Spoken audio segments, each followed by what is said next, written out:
الحمد لله وكفى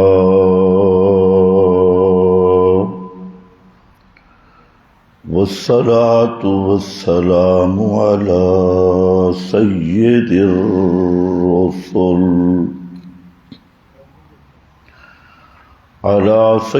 الرسل وخاتم الأنبياء.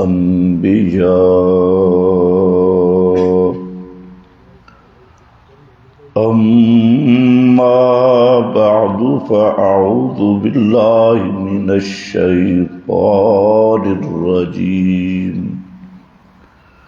بسم الله الرحمن الرحيم. إنك ميت وإنهم ميتون. سبحان ربك رب العزة عما يصفون وسلام على المرسلين والحمد لله رب العالمین.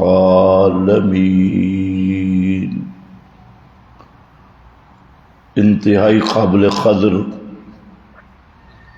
بزرگوں اور بھائیوں، گزشتہ بیانات میں آپ حضرات کے سامنے وفات النبی صلی اللہ علیہ وسلم کے متعلقہ احوال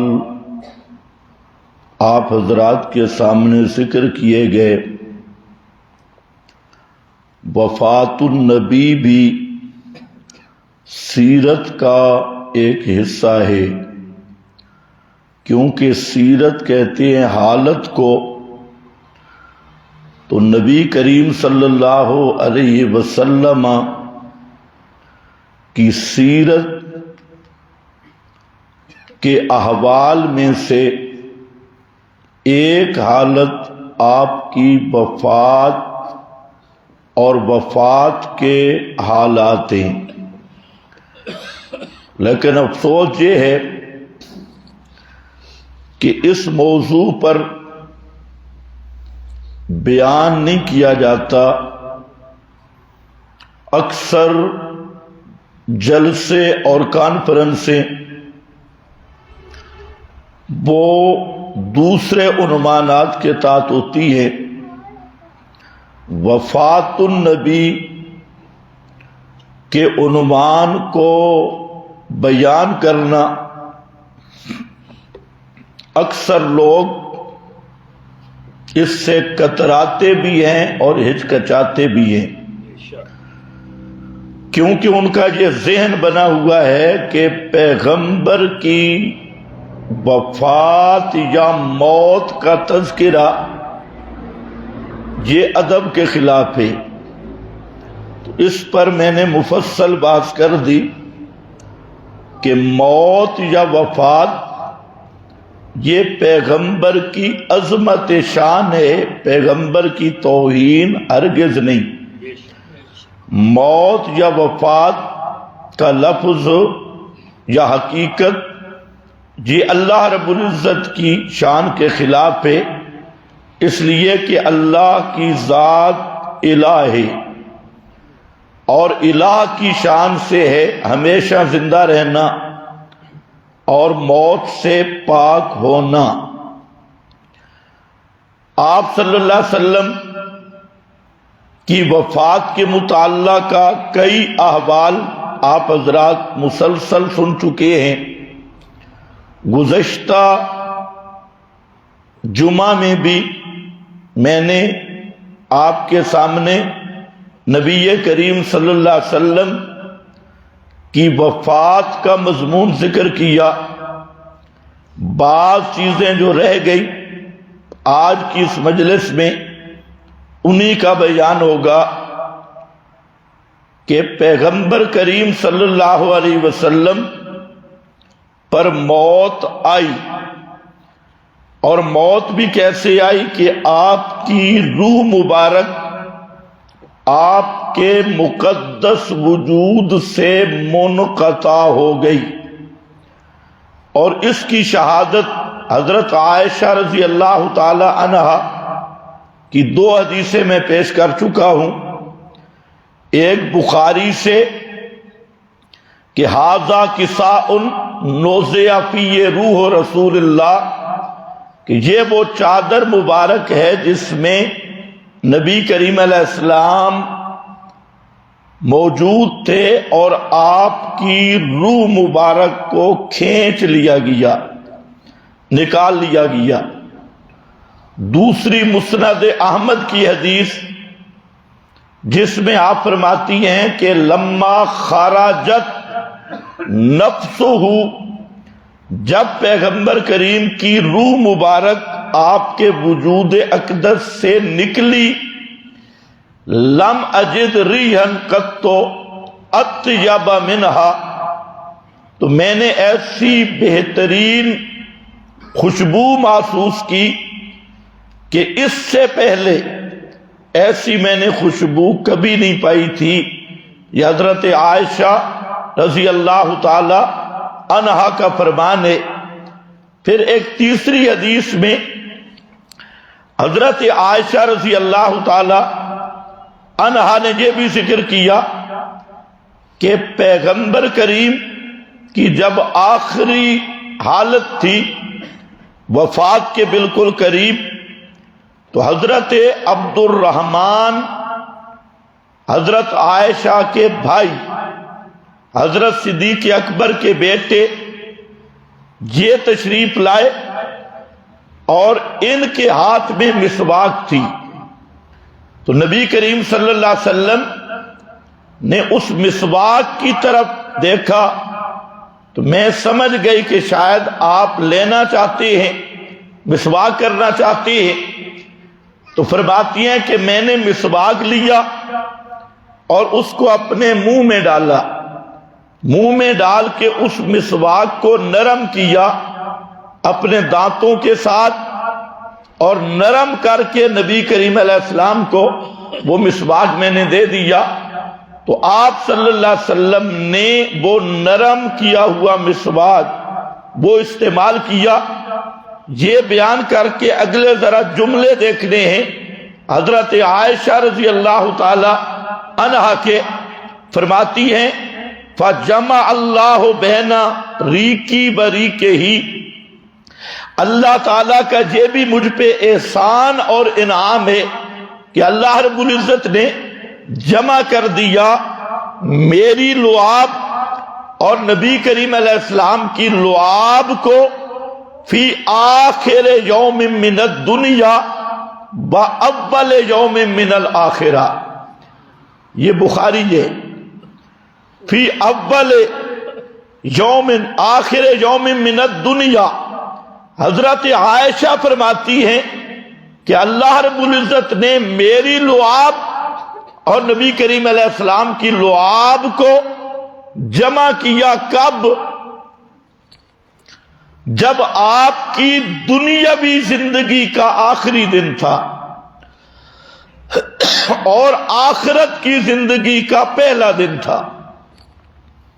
اب کوئی آدمی دماغی مریض نہ ہو اور اپنے بزرگوں کی اندھی تقلید میں گمراہ بھی نہ ہو، خالی و ذہن ہو، اور اس حدیث کو پڑھے جو میرے سامنے ہے بخاری شریف سے 4451 نمبر حدیث، اس کو اپنے گھر میں جا کے پڑھے تو پتہ چلے گا کہ نبی کریم علیہ السلام پہ جب موت آئی دنیاوی حیات ختم ہو گئی۔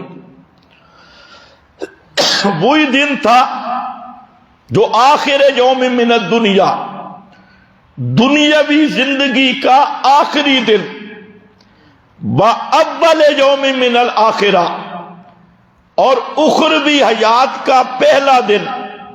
یہ کون کہہ رہی ہیں؟ ام المومنین تو اس حدیث نے صاف کر دیا، پہلے فرمایا کہ روح مبارک نکلی، آپ کی موت مبارک بھی اس طرح ہوئی کہ آپ کی روح بدن سے جدا ہوئی۔ اب جب روح جدا ہو گئی، موت آئی، تو دنیاوی زندگی ختم ہو گئی۔ ویسے کچھ بھی آدمی حیا بھی ہو، ایمان بھی ہو، یا کم از کم عقل ہو، ایمان بھی نہ ہو، حیا بھی نہ ہو، تھوڑی سی سوچ ہو، تو وہ اتنی بات تو سوچ سکتا ہے کہ پیغمبر کریم پر جب موت آئی تو اس سے کوئی حیات ختم ہوئی یا نہیں۔ اگر حیات ختم نہیں ہوئی تو پھر موت کا کیا معنی؟ موت بھی آئے اور کوئی حیات ختم ہی نہ ہو تو پھر موت کا کیا معنی ہے؟ تو ظاہر بات ہے جب آپ پر موت آئی تو جس حیات پہ موت آئی وہ حیات ختم ہو گئی، اور وہ حیات کون سی تھی؟ دنیا کی، وہ دنیا والی حیات وہ ختم ہو گئی۔ اب یہ ایک نیا ٹولہ نکلا ہے اور وہ یہ کہنا شروع کر دیا کہ آپ پہ موت بھی آئی اور حیات ختم بھی نہیں ہوئی۔ عجیب تماشا ہے بھائی، موت آئی اور حیات نہیں ختم ہوئی، تو پھر موت کس چیز پہ آئی؟ پھر موت کا کیا مطلب ہے؟ موت آئی تو کوئی حیات تو ختم ہوئی، اگر موت آنے سے حیات ختم ہی نہیں ہوئی تو پھر تو موت ہی نہیں۔ پھر صاحب کیوں نہیں کہتے کہ ہم موت کے منکر ہیں؟ اگر موت مانو گے تو کسی حیات کا انقطاع ماننا ہوگا، حیات کا ختم ہونا ماننا ہوگا، اور ظاہر بات ہے وہ حیات کیا ہے جو موت سے ختم ہوئی؟ وہ دنیاوی حیات ہے۔ اور دنیاوی حیات کا کیا معنی؟ کہ روح کا بدن کے ساتھ تصرف والا تعلق ہو، چاہے دخول کی صورت ہو، چاہے جس طرح وہ کہتے ہیں، ہمارے نزدیک تو ہے دخول کی صورت کہ روح جسم والی حیات، روح کا جسم کے اندر ہونا، یہ حیات دنیاوی تھی۔ جب روح نکلی، موت آئی تو یہ حیات ختم ہو گئی، اور اسی کو حضرت عائشہ فرما رہی ہے کہ آخر یوم من الدنیا، یہ دنیاوی زندگی کا آخری دن تھا اور اخروی زندگی کا پہلا دن تھا۔ جب آپ پہ موت آئی تو حضرت عائشہ رضی اللہ تعالی عنہا اس کی تصریح کر رہی ہے کہ یہ دنیاوی حیات ختم ہو گئی اور اخروی حیات شروع ہو گئی۔ مسئلہ تو صرف اتنا ہے، لیکن آج کتنیاں کلٹیاں کھائی جا رہی ہیں۔ بڑے بڑے شیخ الحدث اور بڑے بڑے مفتیان کرام اور بڑے بڑے مدرسین اور فرقہ بازی کے نام پہ کیا کہتے ہیں جی کہ آپ کی حیات دنیاوی ہے، اور کچھ بے ایمان کہتے ہیں دنیاوی بھی اور برزخی بھی، دنیاوی بھی اور برزخی بھی۔ اور حضرت عائشہ کیا فرماتی ہیں کہ جب آپ پہ موت آئی تو دنیا والی حیات ختم ہو گئی اور اخروی حیات شروع ہو گئی۔ یہ صاف فیصلہ ہے، یہ بخاری شریف میں حضرت عائشہ کا یہ فرمان میرے سامنے ہے، اور یہ حدیث نمبر 890 میں بھی ہے اور 4451 میں بھی ہے، اور بھی کئی مقامات پہ یہ حدیث جہاں موجود ہے۔ بہرحال ایک یہ حالت ہے۔ اب دوسرا مسئلہ ہے کہ موت کے بعد نبی کریم صلی اللہ علیہ وسلم کے وجود اقدس کو زندہ کہیں گے یا میت کہیں گے؟ یہ دوسرا مسئلہ درپیش ہے کہ جب آپ پہ موت آئی تو آپ کا وجود اقدس اب الحی ہے یا المیت ہے؟ میت کہیں گے جو زندہ کہیں گے؟ تو ہمارے دوست کیا کہتی ہیں کہ موت کے بعد بھی اگر کوئی میت کہے تو وہ مماتی بن جائے گا، اس کے پیچھے نماز نہیں ہوگی، وہ اہل سنت سے خارج ہو جائے گا۔ اور ایک بے ایمان نے تو لکھا مماتی فتنہ، مماتی فتنہ۔ وہ فتنہ کیا ہے؟ کہتے ہیں مماتی فتنہ شروع ہو گیا۔ تو اب یہ میں کہتا ہوں اگر یہ فتنہ ہے تو یہ فتنہ کہاں سے شروع ہوا؟ خود اللہ نے کیا فرمایا؟ اِنَّكَ مَيِّتٌ وَإِنَّهُمْ مَيِّتُونَ، میرے پیغمبر آپ بھی میت ہونے والے ہیں۔ اِنَّكَ مَيِّتٌ وَإِنَّهُمْ مَيِّتُونَ۔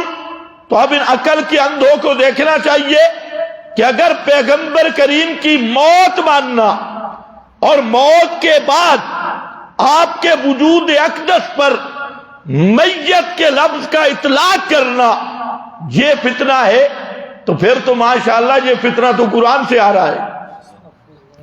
اب آپ اندازہ کریں اس کو فتنہ کہنے والا وہ کس درجے کا بے ایمان ہوگا اور کس درجے کا دجل کرنے والا ہے۔ تو اب ذرا دیکھنا ہے کہ صحابہ نے کیا سمجھا۔ آپ صلی اللہ علیہ وسلم کی وفات کے بعد آپ کو الحی کہا یا آپ کے وجود کو زندہ کہا یا میت کہا؟ تو اب یہاں میرے سامنے بخاری ہے اور یہ بخاری میں جان بوجھ کے پیش کر رہا ہوں، یہ حدیث کی سب کتابوں میں ہے، کیونکہ یہ ایسے نامراد ہیں کہ جب ان کے سامنے قرآن پیش کرو تو کیا کہتے ہیں؟ یہ حدیث کے منکر ہے، اور جب حدیث پیش کرو تو پھر کہتے ہیں یہ تو اکابر کے منکر ہے، اور جب اکابر پیش کرو تو پھر کہتے ہیں نہیں نہیں یہ اوپر اوپر سے اکابر کا نام لیتے، اندر بچو بچو نہیں مانتے۔ بھئی اس کو کہو بے ایمانہ تجھے بچو بچو کا کس نے بتایا نہیں مانتے؟ بچو بچو نہیں مانتے، یہ بچو بچو تینوں کس دسیا؟ تو آپ ہی بچو بچو بے ایمان ہے، بچو بچو نہیں مندے، تو بارو بارو تا منوانا، تو بچو بچو جڑا نا اندر کا معاملہ وہ تو اللہ ہی جانتا ہے کہ کون مانتا ہے کون نہیں مانتا۔ تو اب یہاں دیکھنا ہے حضرت صدیق اکبر رضی اللہ تعالیٰ عنہ یہ تشریف لاتی ہے۔ اس پہ بہت ساری احادیث ہے، تو چونکہ پہلے بھی 2-3 جمعے ہو گئے، مضمون بہت لمبا ہو گیا، تو کچھ حصہ آج اس کو اختتام کی طرف لانا ہے۔ تو میں عرض کر رہا تھا کہ حضرت صدیق اکبر رضی اللہ تعالیٰ عنہ تشریف لائے۔ یہ بخاری کی 4453 نمبر حدیث ہے کہ آپ آئے حضرت عائشہ کے حجرہ میں، فَكَشَفَ عَن وَجْهِهِ، نبی کریم علیہ السلام کے پورے وجود پہ چادر ڈلی ہوئی تھی، حضرت صدیق اکبر نے آپ کے چہرہ انور سے چادر اتاری، ثم اس کے بعد اکب علی، حضرت صدیق اکبر آپ کے چہرے کی طرف نیچے ہوئے، فقبلہ، اور اللہ کے محبوب کے دونوں آنکھوں کے درمیان ماتھے پر فقبلہ بوسہ دیا، تقبیل کی۔ اور دوسری حدیث میں ہے اور جہاں پر بھی وبکا، جب حضرت صدیق اکبر نے نبی کریم علیہ السلام کے ماتھے پہ بوسہ دیا، بکا، تو حضرت صدیق کے آنسو وہ پیغمبر کے چہرے انور پر گرے اور حضرت صدیق اکبر روئے، بکا، روئے۔ آج کا یہ میلادی ملا یہ تو کہتے ہیں کہ آپ کی وفات ہوئی نہیں۔ اس سے جب پوچھا جاتا ہے کہ بے ایمانوں کچھ تو حیا کرو کہ نواسے کی وفات پہ پورا مہینہ ماتم اور نانے کی وفات پہ پورا مہینہ جشن، تو کہتے ہیں وفات ہوئی نہیں، ہمیں تو مرنے کا افسوس اس لیے نہیں کہ آپ پر موت نہیں آئی۔ اور جہاں ابو بکر صدیق ہے فقبلہ وبکا، بوسہ دیا اور صدیق اکبر روئے۔ فبقا ثم قال، اس کے بعد فرمایا بے ابی انت و امی، میرے ماں باپ آپ پہ قربان ہوں، بے ابی انت و امی واللہ لا یجمع اللہ علیک موتتین، اللہ کی قسم اللہ تجھ پر دو موتیں جمع نہیں کرے گا، دو موتیں جمع نہیں کرے گا۔ دو موتیں کون سی؟ یہاں پر بعض اہل بدعت ایک جھوٹ بولتی ہے، وہ کہتے ہیں جب مردے کو دفن کرو نا تو روح واپس آ جاتی ہے، فرشتے سوال و جواب کرتے ہیں پھر روح نکل جاتی ہے۔ عام مردوں کی روح نکل جاتی ہے، اور جو انبیاء کی روح آتی ہے سوال و جواب کے لیے پھر وہ نکلتی نہیں، وجود کے اندر رہ جاتی ہے۔ تو صدیق اکبر یہی کہہ رہے تھے کہ اللہ دو موتیں آپ پہ جمع نہیں کرے گا، یعنی باقی مردے قبر میں مر جاتے ہیں اور آپ قبر میں زندہ رہیں گے۔ یہ ہے بدعتیوں کا معنی، اہل بدعت کا۔ حالانکہ یہاں پر بھی دماغی مسئلہ ہے، ان سے پوچھو کہ قبر میں زندہ ہوں گے سارے مردے؟ کیوں؟ یہ سوال و جواب کے لیے۔ اچھا سوال جواب بغیر روح آئے نہیں ہو سکتا، اور پھر کہتے ہیں ہر ایک کی روح نکل جاتی ہے، تو اب سوال ہے تو پھر عذاب و ثواب تمہارے عقیدے کے مطابق کیسے ہوگا؟ تمہارے عقیدے کے مطابق سوال و جواب بغیر روح کے نہیں، تو پھر تم کہتے ہو روح نکل گئی۔ یہ بھی ایک بدعتیوں کا فرقہ ہے، نکل گئی تو پھر سوال وہی آئے گا کہ عذاب و ثواب کیسے بغیر روح کے، تو پھر عذاب و ثواب کے تو تم منکر ہو۔ ایک دوسرا یہ بات ذہن میں رکھ لو، قبر کے اندر روح کا آنا قرآن کی نصوص قطعیہ اور احادیث مشہورہ متواترہ کے خلاف ہے۔ قرآن مقدس نے صاف فیصلہ کیا فَيُمْسِكُ الَّتِي قَضَىٰ عَلَيْهَا الْمَوْتِ، جس پہ موت کا فیصلہ ہو جائے فَيُمْسِكُ الَّتِي لَا يَرُدُّهَا إِلَى الْبَدَنِ، قیامت تک روح اس بدن میں نہیں لوٹائی جاتی۔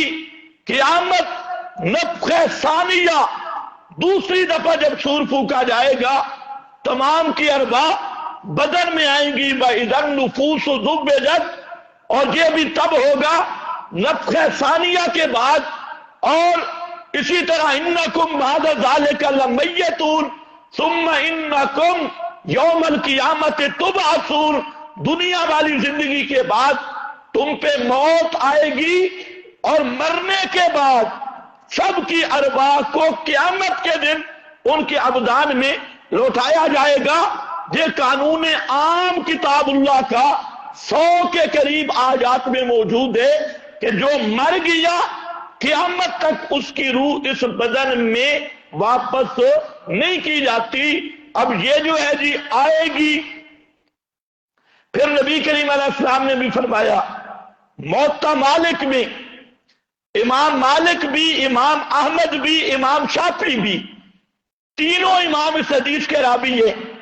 آپ نے فرما دیا نسمۃ المومن طائر یعلق فی شجر الجنہ، مومن کی روح پرندے کی صورت میں جنت میں چرتی ہے، یعلق فی شجر الجنہ حتی یرجع اللہ الی جسدہ یوم القیامہ یوم یبعثہ، اللہ اس روح کو اس بدن میں واپس کرے گا قیامت والے دن، یوم البعث۔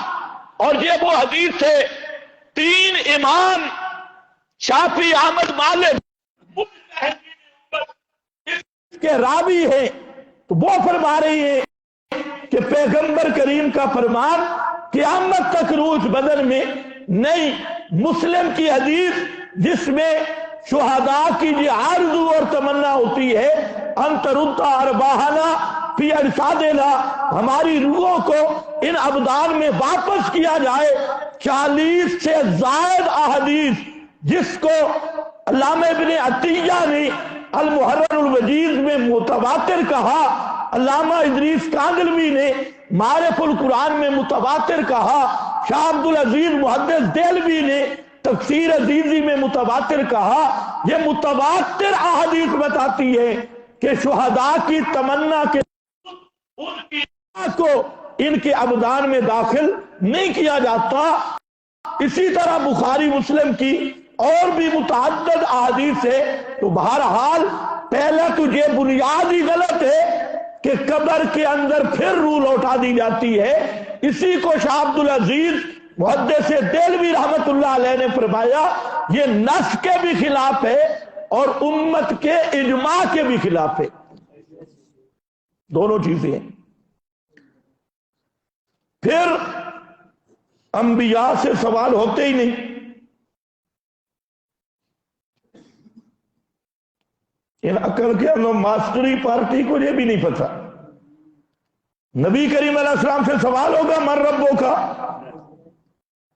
اور شہید سے سوال نہیں ہوتا، تو امام الانبیاء سے کس چیز کا سوال ہوگا؟ تو قبر کا سوال و جواب انبیاء اس سے محفوظ ہے، یہ دوسرا۔ اور تیسرا، جی روح آتی ہے پھر نکل جاتی ہے، تو پھر 3 موتیں 3 حیاتیں بنیں گی، 3 موتیں 3 حیاتیں۔ قبر میں بھی اگر زندگی ہے اور پھر موت آ جاتی ہے تو پھر 3 موتیں 3 حیاتیں۔ اور قرآن کی نسکتی کیا کہتی ہے؟ ربنا امتنا سنتین واحییتنا سنتین، موتیں بھی 2 ہیں اور حیاتیں بھی 2۔ ایک عدم، جب روح جسم میں نہیں تھا، کنتم امواتا، یہ موت، پھر روح جسم میں آ گئی، یہ حیات، پھر روح جسم سے منقطع ہو جائے گی، یہ موت، پھر قیامت کے دن روح جسم میں آئے گی، یہ دوسری حیات۔ تو 2 زندگیاں 2 موتیں قرآن نے ذکر کی۔ اگر ادھر بھی روح واپس آ جائے تو پھر 2 نہیں بنتی، پھر کتنی بنتی ہے؟ 3۔ میں کہنا یہ چاہتا ہوں کہ یہ ان کے مقدمات ہی باطل، سب باطل۔ تو لا یجمع اللہ علیک الموتتین کا معنی کیا ہے؟ علامہ ابن حجر اسقلانی شارح بخاری، علامہ عینی عمدۃ القاری، اور علامہ انور شاہ صاحب کاشمیری فیض الباری، اور کراچی کا شیخ الحدیث مولوی سلیم اللہ خان کشف الباری، اور مولانا ادریس کاندلوی سیرت النبی، اور بھی جتنی شارحین ہیں، انہوں نے کیا کہا؟ وہ فرماتے ہیں کہ اللہ 2 موتیں جمع نہیں کرے گا۔ کیا مطلب ہے 2 موتوں کا؟ کہ حضرت فاروق اعظم رضی اللہ تعالیٰ عنہ باہر جو کہہ رہے تھے کہ اگر پیغمبر کریم پہ موت نہیں آئی، غشی کی حالت ہے، آپ اٹھیں گے اور منافقین کے ہاتھ پاؤں کاٹیں گے۔ حضرت صدیق فاروق اعظم کے یہ کلمات سن کے آ رہے تھے، تو وہی ان کے ذہن میں تھے، جہاں پر ردن لقول عمر، حضرت صدیق نے حضرت عمر کی اس بات کی تردید کرتے ہوئے فرمایا، جب دیکھا کہ آپ پر موت آ گئی تو حضرت صدیق نے فرمایا اللہ آپ پہ 2 موتیں جمع نہیں کرے گا۔ یعنی کیا مطلب؟ کہ حضرت عمر جو کہہ رہے ہیں کہ ایک دفعہ اٹھیں گے، اگر اٹھیں گے تو پھر دوبارہ موت آئے گی، تو ایسی بات نہیں۔ آگے جو لفظ ہے وہ مولوی بیان نہیں کرتے، وہ بھی سن لو۔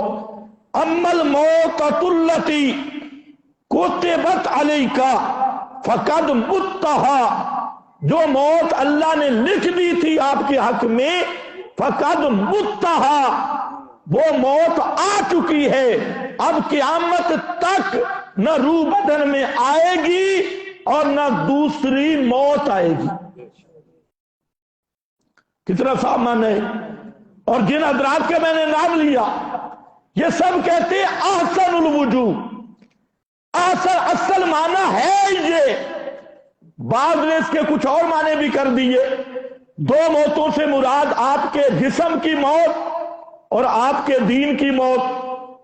اللہ ان دو موتوں کو جمع نہیں کرے گا، جسم کی موت، مشن کی موت، ان کو جمع نہیں کرے گا۔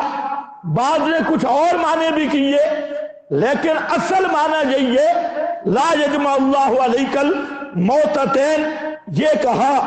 اور پھر صدیق اکبر نے بعد جملہ کہا جو امت کے لیے صراط مستقیم کا ایک رستہ واضح کر دیا۔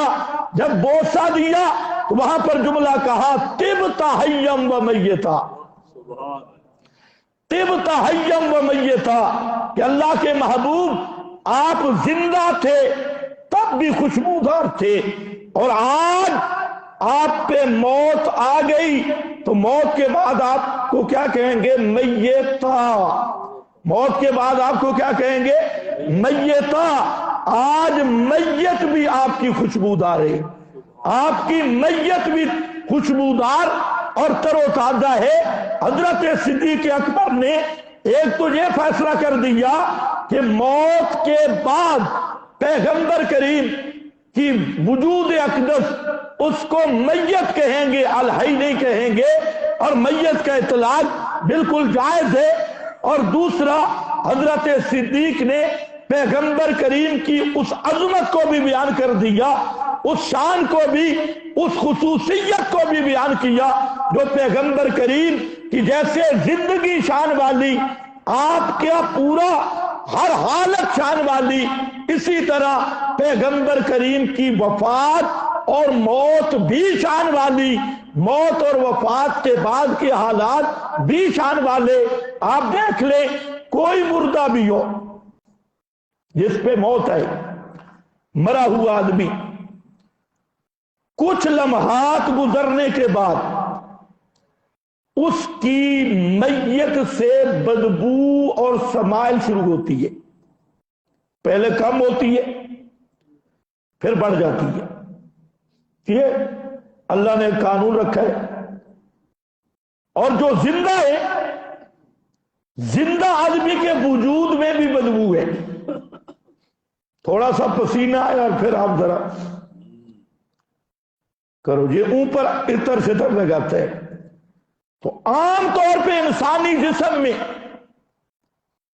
اس طرح کی بدبو ہے، اور مرنے کے بعد وہ بدبو کھل جاتی ہے اور آہستہ آہستہ بڑھتی ہے۔ لیکن حضرت محمد مصطفیٰ صلی اللہ علیہ وسلم کو اللہ نے یہ عظمت عطا کی کہ آپ کی زندگی میں بھی آپ کے وجود اطہر سے خوشبو نکلتی تھی، خوشبودار وجود، حتیٰ کہ آپ کا پسینہ وہ بھی خوشبودار۔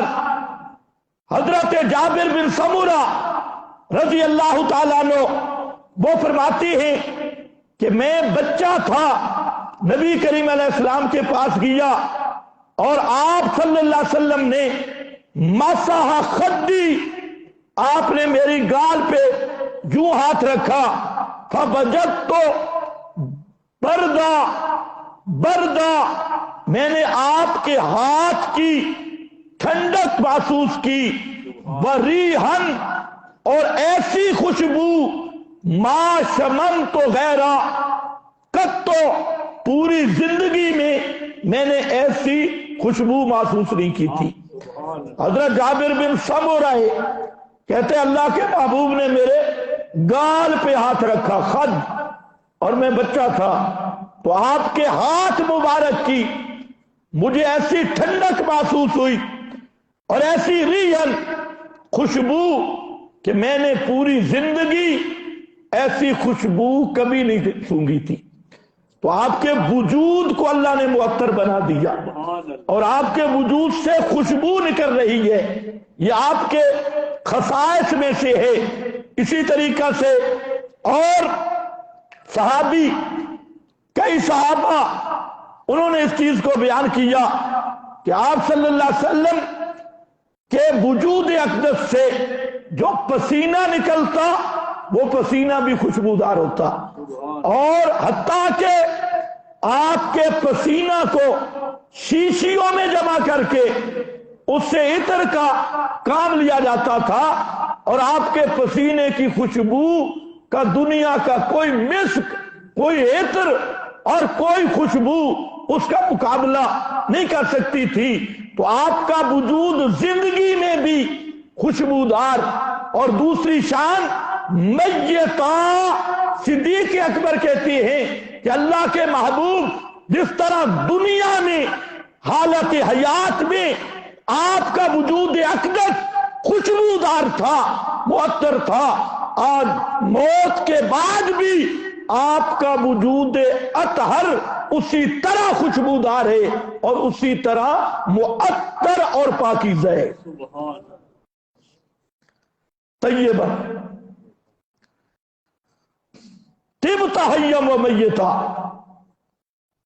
اور یہ وہی ہے یا ایتھا النفس المطمئنہ، یہ وہی ہے الذین تتوفاہم الملائکۃ الطیبین، طبت حیا و میتا۔ ایک دوسری شہادت تو میں عرض کرنا چاہتا ہوں، موت کے بعد آپ کے وجود اقدس کو کیا کہیں گے؟ میت یا زندہ؟ کس نے میت کہا؟ ابو بکر صدیق رضی اللہ تعالیٰ عنہ۔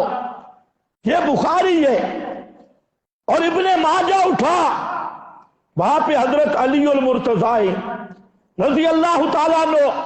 حضرت علی وہ ہیں جنہوں نے نبی کریم علیہ السلام کو غسل دیا، آپ صلی اللہ علیہ وسلم کے وجود کو غسل دیا۔ جو مردوں اور میتوں کو نہلانے والے ہیں وہ اس بات کو سمجھ سکتے ہیں، اگر عام انسان کی میت ہو اور جب غسل دیا جاتا ہے تو اس سے کئی قسم کی گندگیاں، کئی قسم کی بدبودار اور سمیل کی چیزیں وہ اس کا ظہور ہوتا ہے، لیکن حضرت علی نے جب غسل دیا فرمایا طبت حیا و میتا، اللہ کے محبوب آپ دنیا میں جیسے خوشبودار تھے آج میت ہو گئے اسی طرح خوشبودار، اسی طرح معطر ہو۔ یہ دوسری گواہی ہے کس کی؟ حضرت علی المرتضی کی۔ دونوں چیزوں کی گواہی، موت کے بعد ہے میت لیکن عام میتوں کی طرح نہیں۔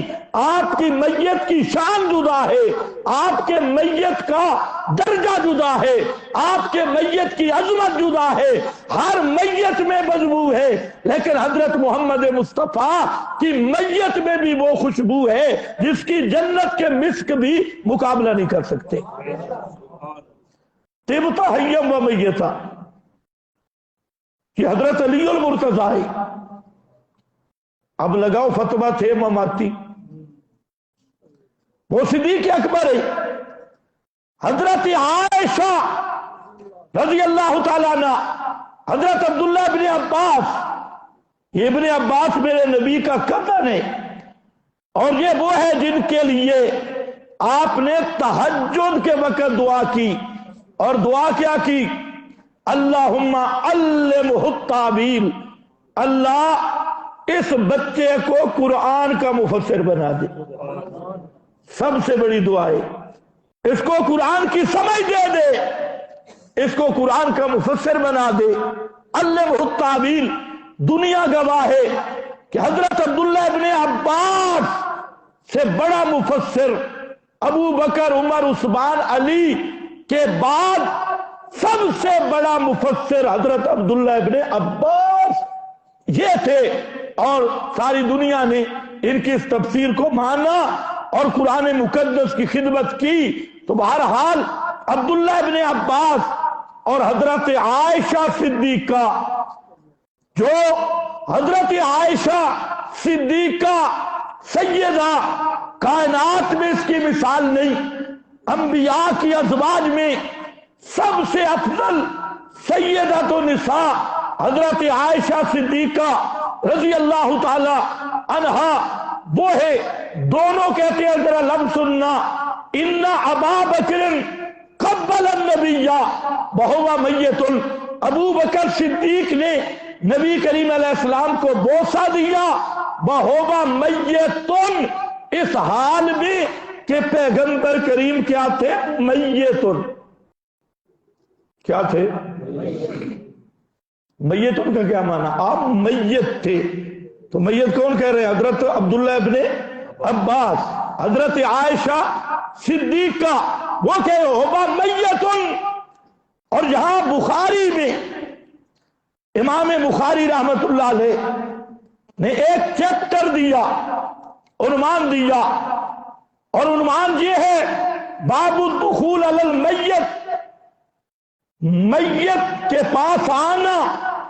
ایک آدمی میت ہو جائے تو اس کی میت کے پاس آنا جائز ہے. کیا دلیل ہے؟ امام بخاری کہتے ہیں دلیل یہ ہے کہ حضرت ابو بکر صدیق نبی کریم علیہ السلام کی میت کے پاس آئے بھی اور بوسہ بھی دیا. امام بخاری کیا کہہ رہے ہیں؟ اگر آپ موت کے بعد میت نہیں تو یہ امام بخاری کا عنوان ہی غلط ہے. تو میت کے پاس آنے کا باب ہے، آگے یہی حدیث پیش کی. پھر امام ابو داؤد، امام ترمذی نے ایک عنوان قائم کیا، باب الاضحیۃ عن المیت، کہ زندہ آدمی میت کی طرف سے قربانی کر سکتا ہے، میت کی طرف سے قربانی کر سکتا ہے. باب الاضحیۃ عن المیت، یہ ابو داؤد ہے، ترمذی ہے، چھ ستہ کے محدثین. دلیل کیا ہے؟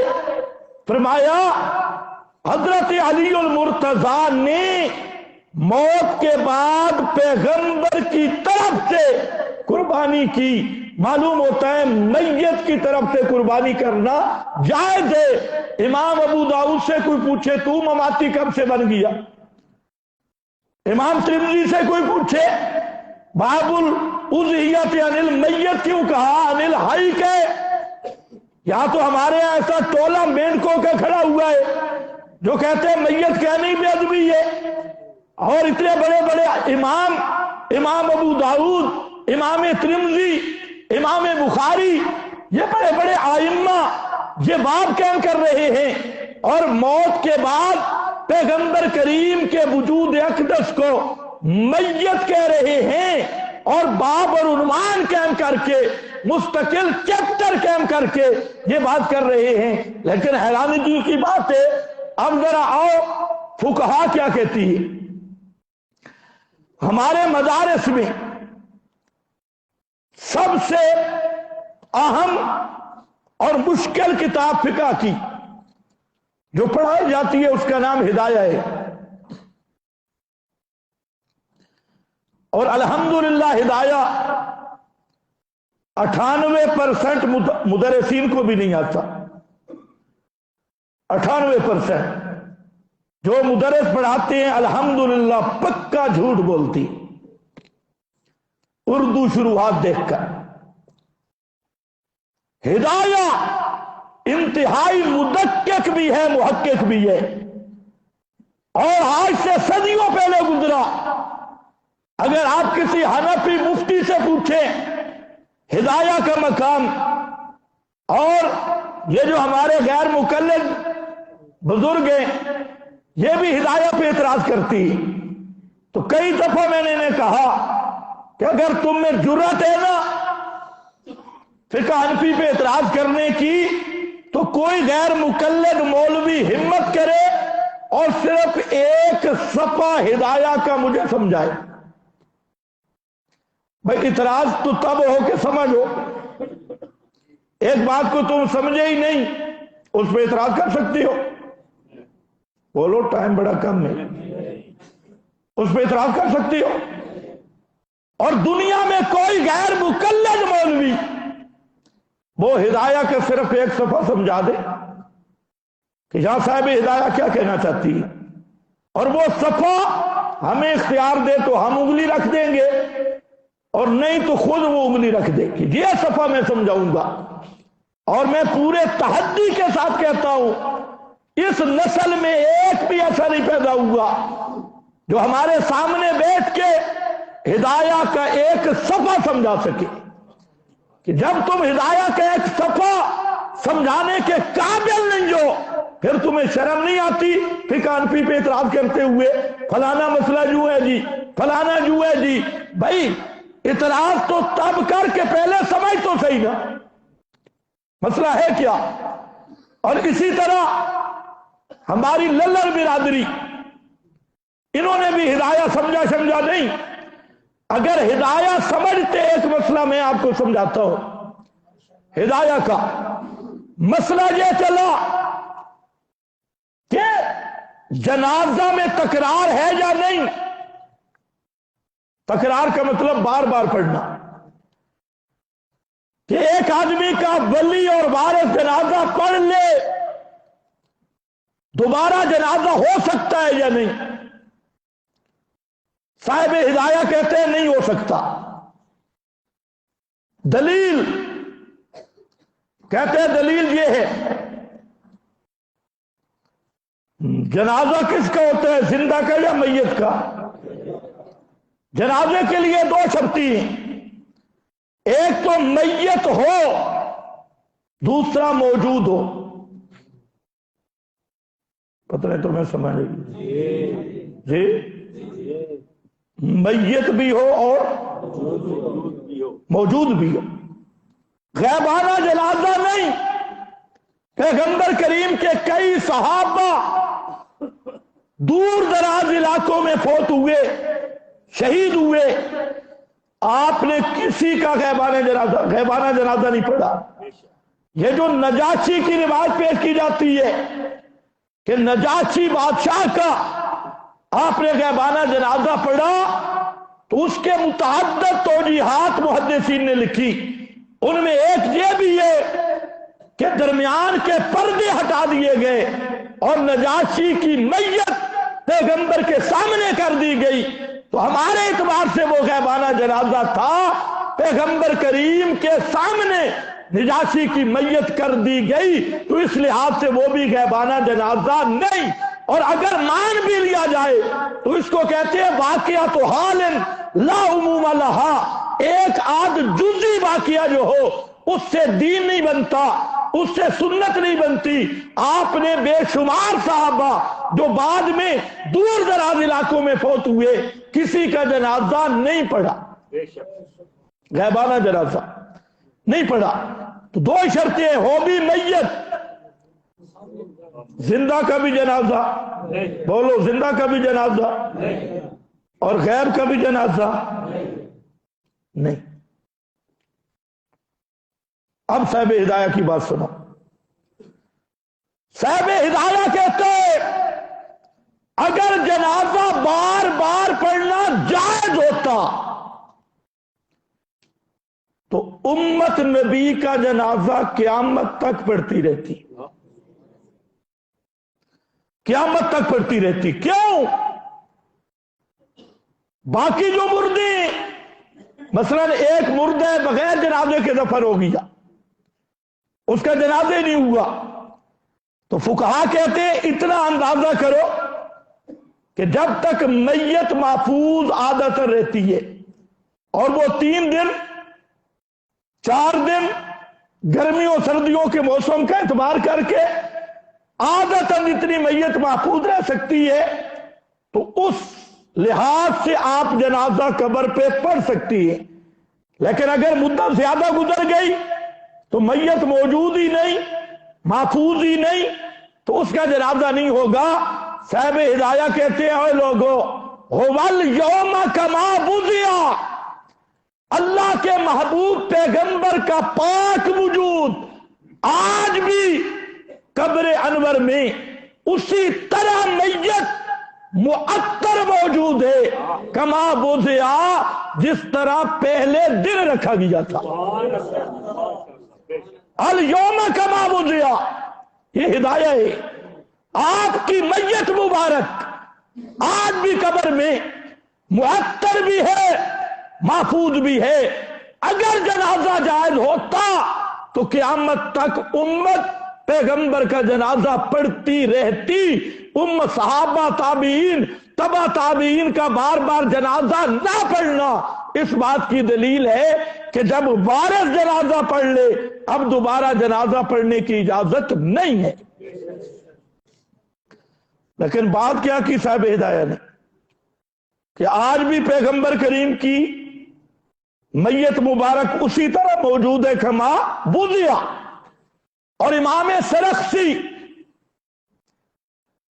یہ بہت بڑا امام المبسوط اصول سرخسی لکھنے والے امام، علماء نے لکھا ہے مورخین نے کہ امام سرخسی کو وقت کے حاکم نے جیل میں ڈالا، اور جیل بھی عام نہیں تھی، ایک کنویں میں ڈالا، کنویں کے اندر ڈالا امام سرخسی کو، اور چند طلباء آتے وہ منڈیر کے باہر بیٹھتے احاطہ میں، اور امام سرخسی کنویں کے اندر سے بولتے اور وہ لکھتے جاتے تو کئی جلدوں کی کتاب تیار ہوگی۔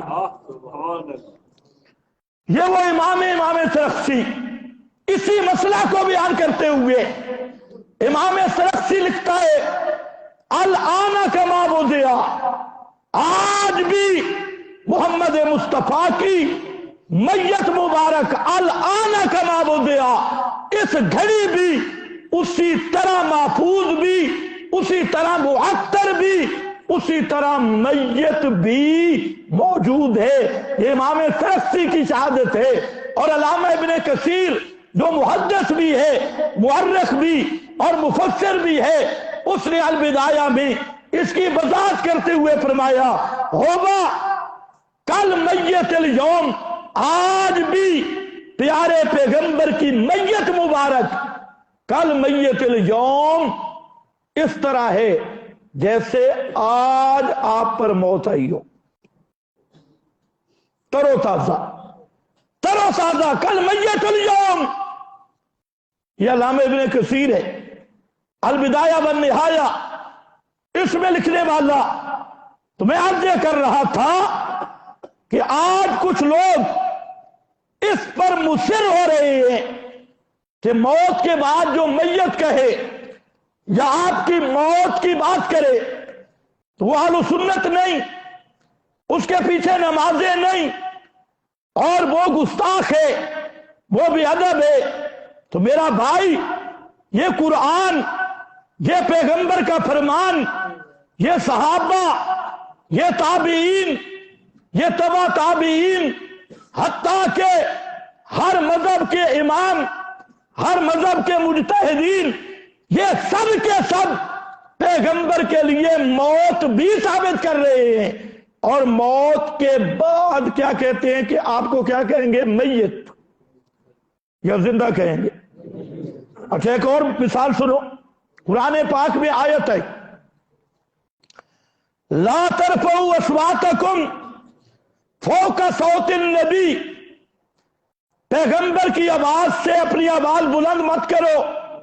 لا ترفعوا اصواتکم فوق صوت النبی، پیارے پیغمبر کی آواز سے آواز بلند نہیں کرنی، یہ آیت ہے۔ اب اس آیت پہ جو میں بات کر رہا ہوں اس پہ غور کرنا ہے، جو پہلے آپ کے ذہن میں اس کی طرف ذہن نہیں لے جانا۔ اس آیت کو لے کر تمام امت کے علماء، حنفی، شافعی، مالکی، حنبلی، مفسرین، شارحین، اصحاب سیر، تاریخ، سب کے سب متفق ہیں کہ جس طرح زندگی میں پیغمبر کی مجلس میں آواز بلند کرنا درست نہیں، اسی طرح آپ کی قبر کا بھی ادب ہے، آپ کی قبر پہ بھی آواز بلند کرنا درست تو نہیں۔ یہ مسئلہ ہے۔ کیوں؟ توجہ کر رہی ہے۔ کیوں؟ وجہ کہتے ہیں وجہ یہ ہے حرمتہ حیّن، حرمت حرمتہ میتن کحرمتہ حیا، اس لیے کہ آپ کی زندگی میں حالت حیات میں جو ادب و احترام تھا، میت ہونے کی حالت ممات میں بھی آپ کا وہی ادب و احترام ہے۔ پتہ نہیں تمہیں سمجھ بھی آئی ہے؟ جو زندگی میں ادب و احترام تھا، ممات میں بھی، بولو لفظ بولو، ممات میں بھی، عبارت میں پڑھ رہا ہوں، شفا ایاز کی اٹھا، روح المعانی، حافظ ابن القیم کا نونیہ اور کتابیں اٹھا لے، لفظ کیا لکھا؟ حرمتہ میتن کحرمتہ حیا، آپ کی میت کا بھی وہی احترام ہے، وہی ادب و احترام جیسے زندگی میں آپ کا ادب و احترام تھا۔ میرا سوال یہ ہے، اگر ان محدثین، فقہا اور بڑے بڑے مجتہدین جو یہ جملہ لکھ رہے ہیں، ان کا یہ عقیدہ ہوتا کہ پیغمبر کریم تو موت کے بعد دنیاوی حیات سے زندہ ہے، پھر یہ عبارت لکھنے کا کیا مطلب تھا؟ پھر تو یہ کہتے اب بھی احترام اس لیے ہے کیونکہ آپ اب بھی دنیاوی حیات سے زندہ ہے، پھر یہ عبارت کیوں لائے؟ حرمتہ میتن کحرمتہ حیا، کیا آپ کی میت کا بھی وہی احترام جو زندگی میں تھا؟ یہ اس بات کی دلیل ہے کہ حنفی، شافعی، مالکی، حنبلی، اصحاب السیر، اصحاب التاریخ سب کے سب متفق ہیں کہ محمد مصطفیٰ پہ موت آئی اور موت کے بعد آپ کی دنیاوی حیات ختم ہو گئی، اور اب حیات کس کی ہے؟ برزخ کی۔ اچھا ایک اور بات بھی سن لیں،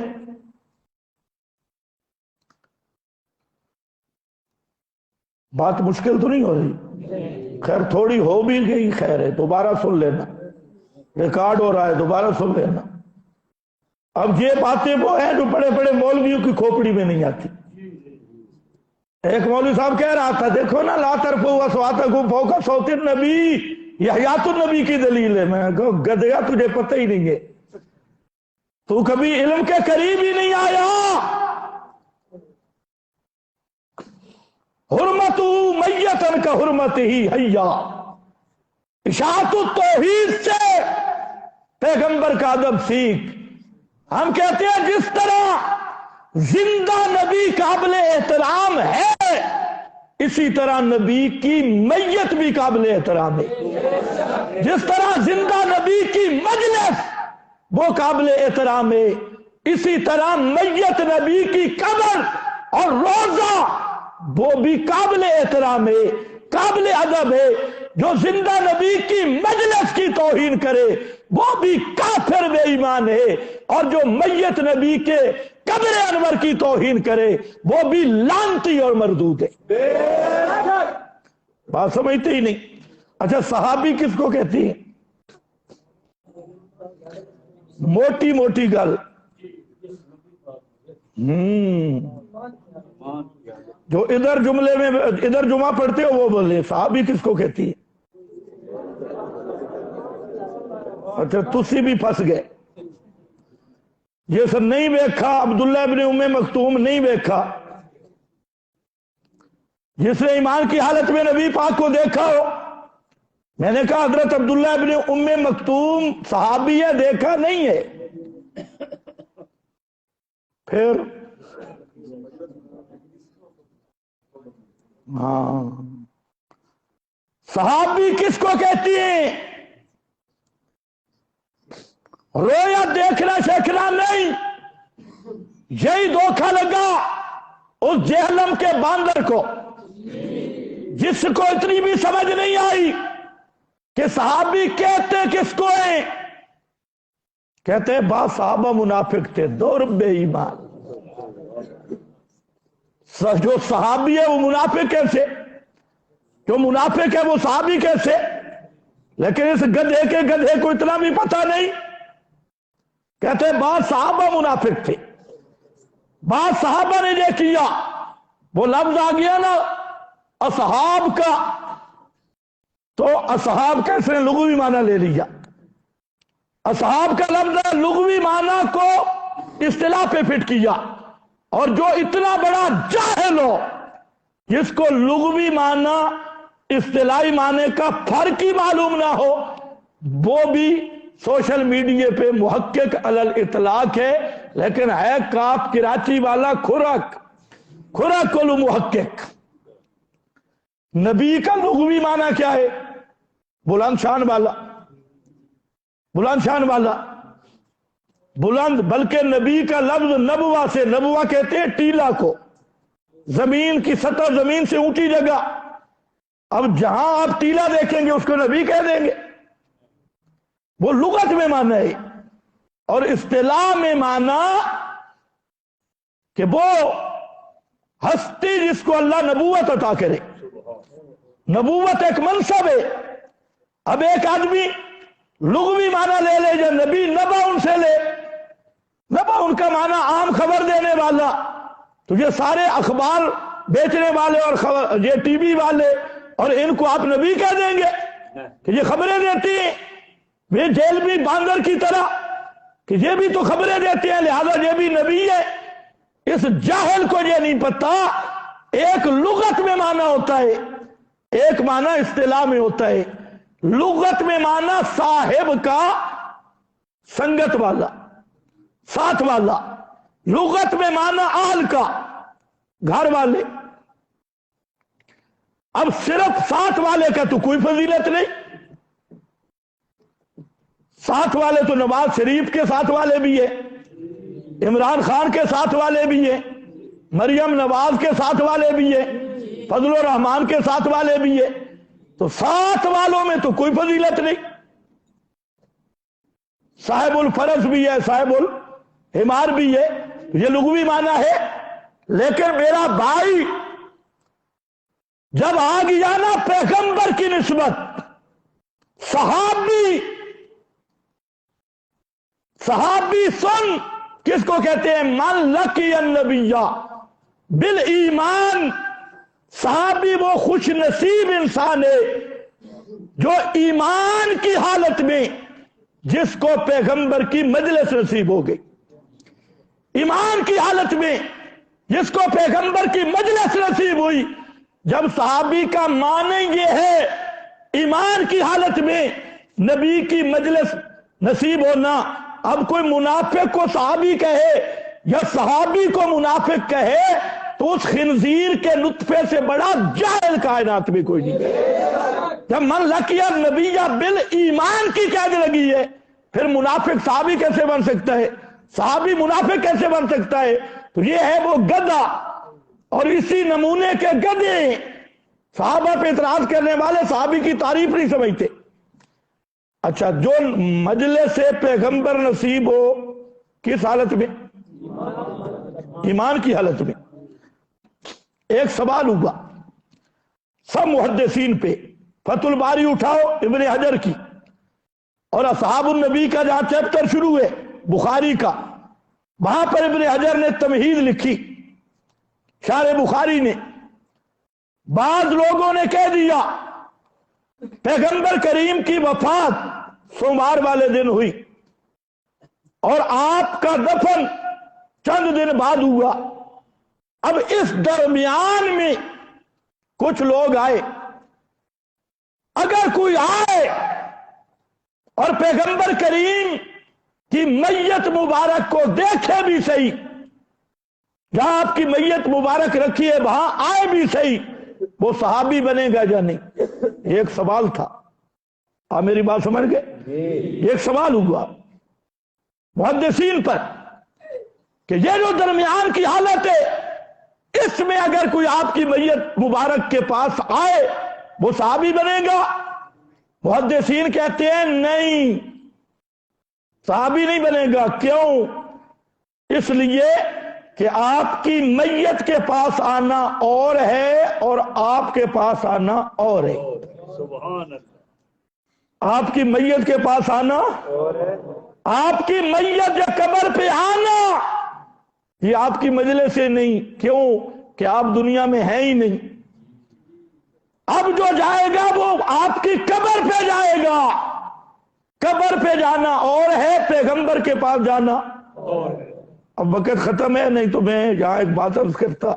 جن محرفین جو آج کل لگے ہیں بلو انہم اذ ظلموا انفسہم جاؤکا، اے منافق، اے بے ایمان، کیڑے ہم ضمیر دا مرجے، بلو انہم اذ ظلموا، اگر اے منافق یہ بے ایمان اپنی جانوں پہ ظلم کر بیٹھے، پھر آپ کے پاس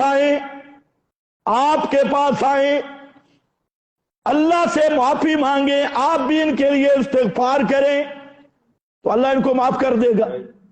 کہتے ہیں دیکھا آپ کی قبر پہ جائے نا تو بعض بے ایمان یہ آیت فٹ کرتی. ایک بولے مجھے کہا کہ تم نہیں مانتے. میں نے کہا میں مانتا ہوں، تو نہیں مانتا. آدھی مانے گا پوری مانے گا. کہتے پوری. میں نے کہا 7 والی بھی پڑھ. فلا وربک لا یؤمنون حتی یحکموک. اگر جاؤ کا یہ معنی ہے کہ آپ کی قبر پہ جا کے سفارشیں کروا، پھر یحکموک کا یہ معنی ہے کہ کوئی مفتی بنے اور شریف فیصلے کرے، تیرے مذہب کے جتنے مفتی ہیں وہ سب کافر بے ایمان ہیں، کیونکہ فلا وربک لا یؤمنون حتی یحکموک.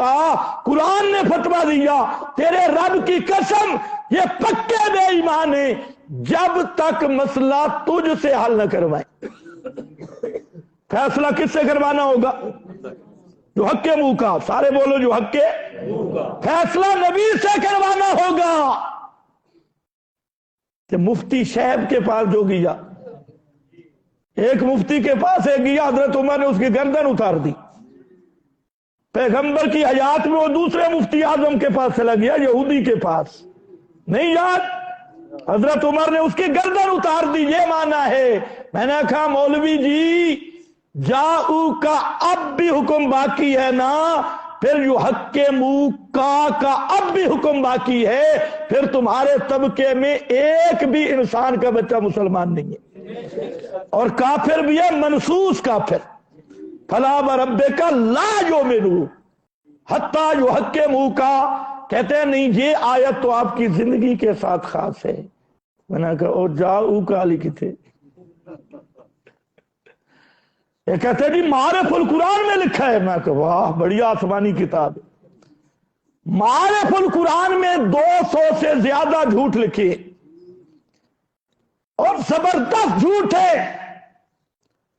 سری اکابرین مفسرین اہل سنت کے خلاف. تو اب معارف القرآن میں جو چیز آ گئی وہ آسمانی بن گئی. مجھے پتہ ہے اب بھی کئی مولویوں کے پیٹ خراب ہوں گے، لیکن ہمیں بھی اللہ تعالیٰ نے وہ دل دے دیا کہ جتنا مشرک ملحد تڑپے ہم اتنا خوش ہوتی. جتنا تڑپ لو. معارف القرآن یہ کوئی آسمانی کتاب نہیں، اور معارف القرآن یہ ہمارے لیے کوئی حجت نہیں، ہمارے لیے حجت رب کا قرآن ہے. معارف القرآن میں 200 سے زیادہ اکاذیبیں، دانستہ یا نادانستہ. ہم اس نظر رکھتے ہیں کہ مفتی صاحب کو شاید اس کا لحاظ نہیں رہا، لیکن پچھلوں سے گزارش ہے کہ آپ مہربانی کریں، اور اگر آپ کو سمجھ نہ آئے تو میں انشاءاللہ رسالہ لکھ چکا ہوں، وہ شاید بھی ہو جائے گا، اس سے رجوع کر لو. عرابی آ گیا. کدھرو عرابی آ گیا جی؟ معارف القرآن میں لکھا ہے جی عرابی آ گیا قبر انور پر، اس نے آیت پڑھی، اور ساتھ جو ہے نا مولانا صاحب وہ روتے بھی ہیں، شعر بھی پڑھتے. پتہ نہیں بے ایمانوں کو جھوٹ پہ رونا کیسے آ جاتے. پہلے میں حیران تھا، بھی خود پتہ ہے بھی جھوٹ بول رہے. میں بڑا پریشان بھائی یہ روتے کیسے ہیں؟ جھوٹ بولتے ہیں اور روتے بھی ہے. پھر میں نے دیکھا بھئی شیعوں کے ذاکر بھی تو اسی طرح کرتے، وہ بھی روتے بھی ہیں، جھوٹ بھی بولتے ہیں۔ اب نیٹ پہ ایک سرچ میں مجھے پتا چل گیا کہ رونے کی بھی ایک ٹریننگ ہے۔ اللہ جانے آپ میں کوئی ڈاکٹر بیٹھا ہو، ایکسرسائز کی جاتی ہے، رونے کی ایک ٹریننگ ہے پوری، اور وہ ایسی ٹریننگ ہے کہ ہنستے ہنستے آپ جس طرح چاہیں آنسو بھی آئیں گے، اور یہ پورے ٹریننگ یافتہ ہے رونے کے۔ وَلَوْ أَنَّهُمْ إِذْ ظَلَمُوا أَنفُسَهُمْ جَاءُوكَ، پیغمبر کے پاس جانا اور ہے، قبر پہ جانا، یہ تو سب فقہا نے لکھا۔ ایک آدمی قسم اٹھائے میں فلانے کے پاس نہیں جاؤں گا، مرنے کے بعد جو اس کی قبر پہ گیا قسم نہیں ٹوٹے گی، کیونکہ اب فلانا دنیا میں نہیں رہا، اس کی مجلس اب نصیب نہیں ہو سکتی۔ یہی وجہ ہے وہ بھول گئے۔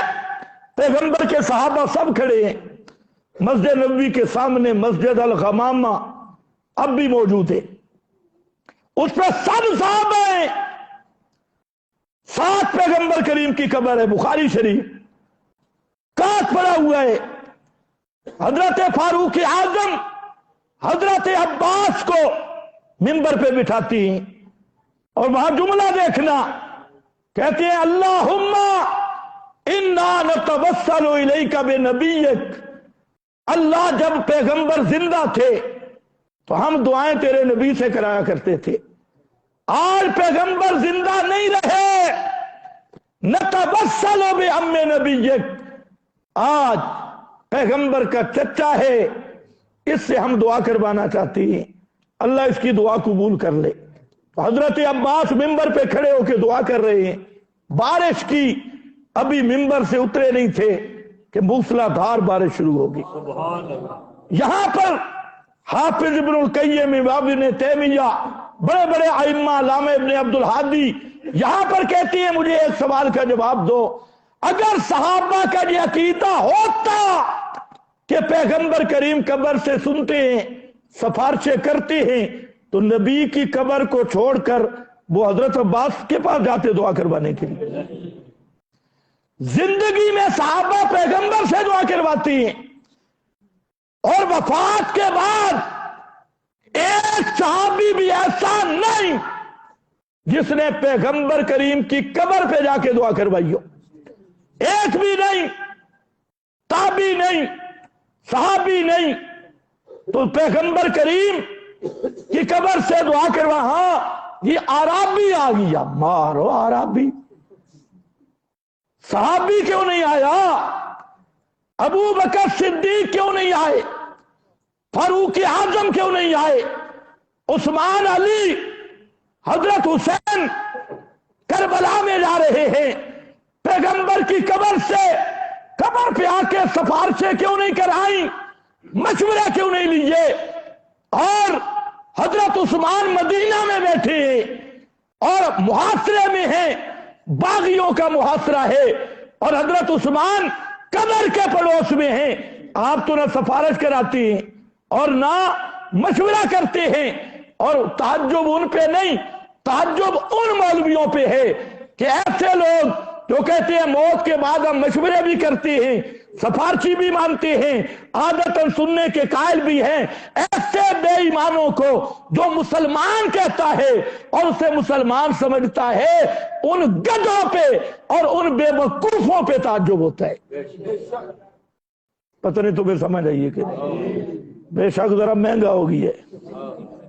وَلَوْ أَنَّهُمْ إِذْ ظَلَمُوا جَاءُوكَ، جاؤ قبر آقا نہیں، جاؤوکا، فرمایا صحابی نہیں بنے گا، او واپس آ،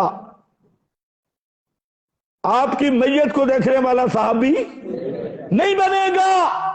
یہاں ابن حجر نے بات لکھی فتح الباری میں، اور عجیب بات لکھی، فرمایا لو کشف عن قبرہ، کہتے اگر اللہ کرم کر دے، رحم کر دے، اور کسی زمانے میں آپ کی قبر مبارک کو اٹھا دے